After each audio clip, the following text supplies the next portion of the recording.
Hello, welcome once again to my YouTube channel. My name is Opeyemi Beckley. Good to have you here.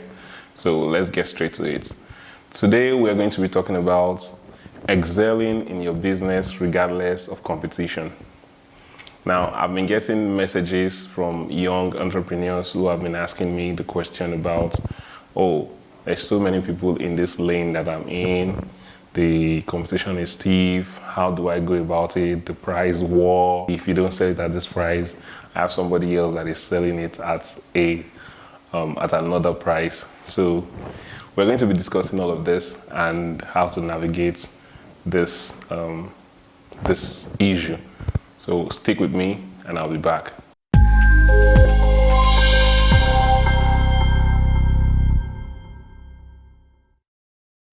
Welcome back. Okay, so you need to understand as a person that there's something unique about you, because once you are able to discover that, it's going to help you in this journey. But if you don't worry, there's still time. You can navigate it later. Now, understand that there is a lot of people that can do what you do, but not everyone can do it the way you do it. The creative intelligence that is placed within every man, it's so much, just like the atoms in the body, is so much and so different that there's practically no reason for anybody to plagiarize anybody, because of the creative intelligence that is built within us. It's so much, like you can create and turn things upside down.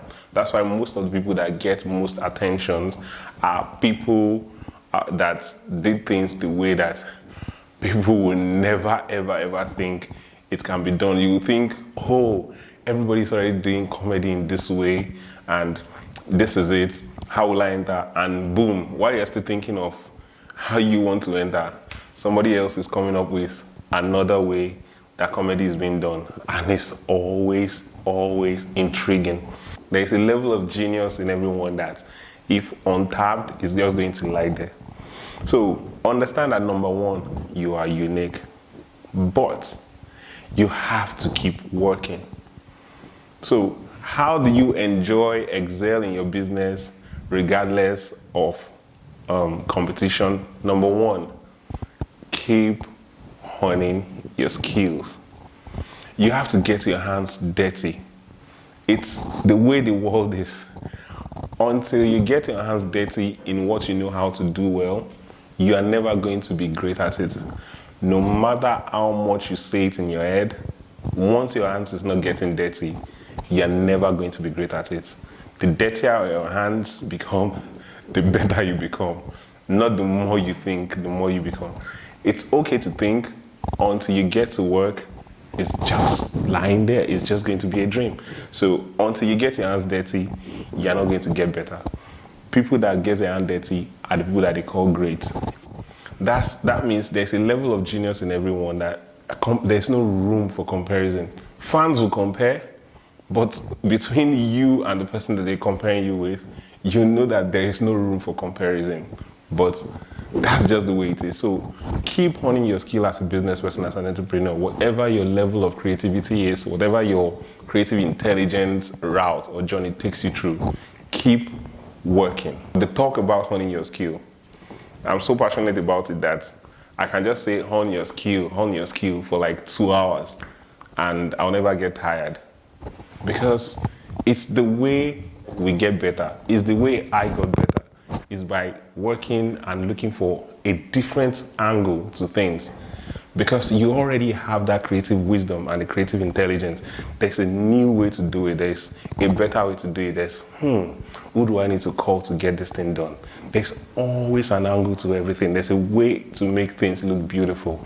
Like, cameras could have just been on their own until somebody said you can attach something to it, and that device that you're going to attach to it is going to carry a light, is going to carry a mic, there's always a new way. The intelligence is there, it's wired in us, and it is unique with everyone. There's always a better way.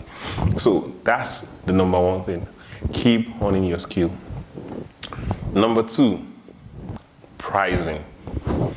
Okay, so there's this This has always been the issue of entrepreneurs: pricing. How do I price my work that people would patronize me and not price me down? I'm going to tell you one thing. There is no one way to price.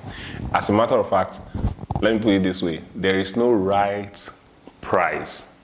There is only the right price for you. There is no right price. There's only the right price for you. So, which means no matter how low you think you want to price yourself, there's always somebody that wants to price lower. So that is why the first one about honing skills is very important.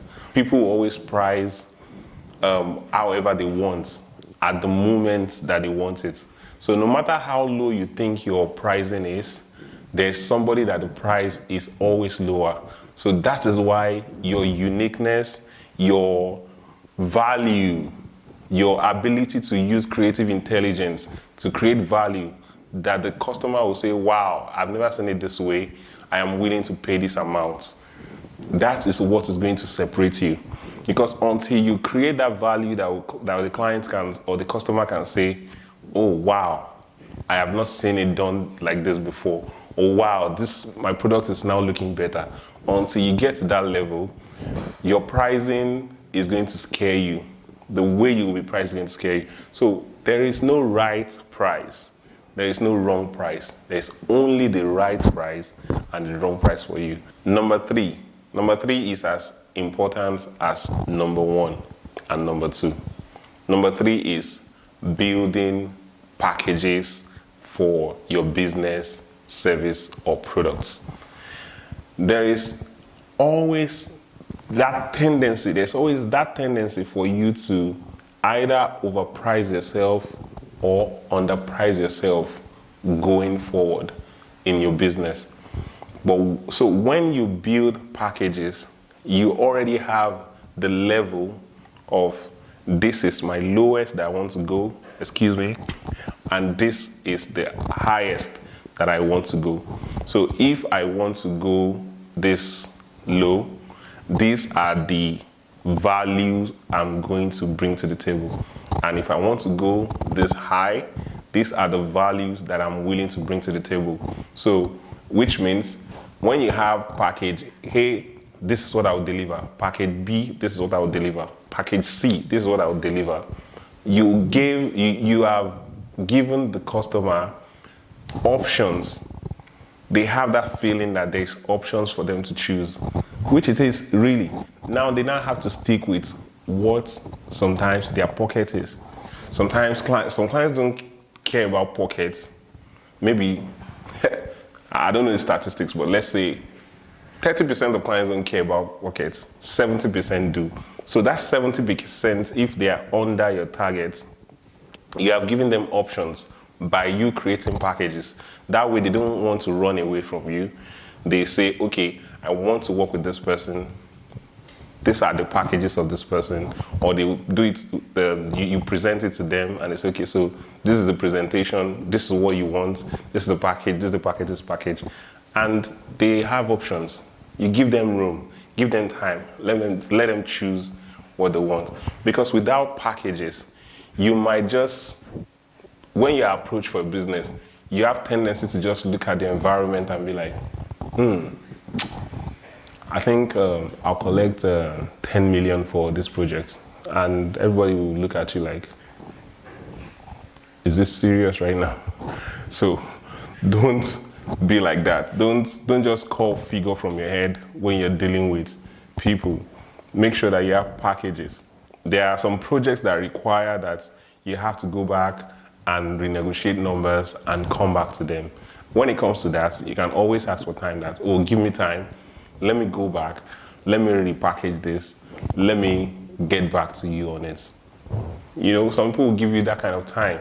Don't stay too long. Get back to them on it.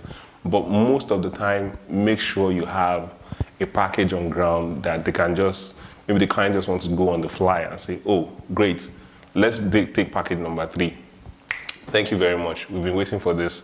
Let's get to work. All right, send your invoice and we'll get to you and business is done. Unlike when you have to either underprice yourself and you're thinking, did I underprice? Or overprice yourself and you're thinking, did I overprice? And you're just beating yourself over the price. Have packages. Have a package structure. Have a package structure. Build one. Ask a friend for one. Ask a mentor for one. Then you can just build along that, looking at your target market. Okay, going to number 4 in the excelling in your business in spite of competition is confidence. There are so many businesses that has been lost due to lack of confidence. There are so many jobs, so many projects that has been lost by business owners due to lack of confidence. And I'm begging you, please, as a business owner, as a young entrepreneur or old entrepreneur, whatever level you are, your confidence level, you have to build it. Yes, everybody starts with this self-esteem thing going on, like, oh, but at the end of the day, as you're growing, either you take a course or you get a mentor, you something to boost your confidence. Some people have different level of getting confidence. Some is dressing well. There are some entrepreneurs, no matter how free their job is or flexible their job is, you cannot catch them on fresh. You can never catch them on fresh. I am telling you. Whatever is going to give you that confidence, if it's going to be a fresh mint in your pocket that you chew every time, chew a chewing gum that has mint in it so that your breath is fresh when you're speaking, if you have to wear a wristwatch that is your favorite wristwatch, if you have to deck up, whatever will boost your confidence as a young entrepreneur, please, constantly and consistently keep it close, because business might come anytime and you don't want to lose your business to lack of confidence. Another thing that builds confidence is when you know your job, which is going back to number 1 on the list. You need to know what you're doing. If you don't know what you're doing and you're blabbing, you've lost it already. So know what you're doing, know your job, be good at your job. Make sure that you are making research constantly. Be a thinker. Be somebody that is bringing value. Then your confidence would boost. Thank you for watching. I hope you enjoy it. Subscribe, like, share with someone that you think needs it. And I'll continually do the best I can to give you the content that is going to help you as a business person or whoever you are or what you do in personal development. Thank you so much. I love you. Bye.